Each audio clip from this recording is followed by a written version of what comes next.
Evening, engine carbon clean, we're in Bourne and we've got a Ford Kuga 2 litre diesel. Now the keen-eyed amongst you might spot we've been out to this one before. Came out to it a couple of years ago, diagnosed a faulty pressure sensor on the DPF. Came out to it maybe about a month to 2 months ago.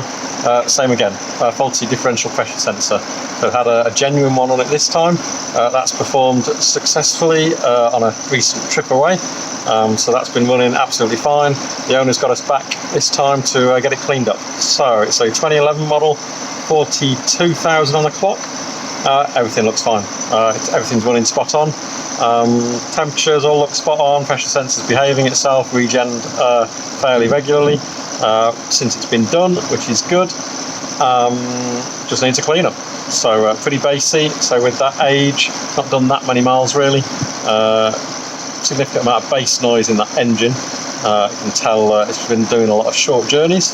Well, that's gone now. It's nice and crisp and quiet. Got about another 5 minutes to go on this one, and then get it back out on the road. And it should be nice and responsive, efficient, quiet and smooth again.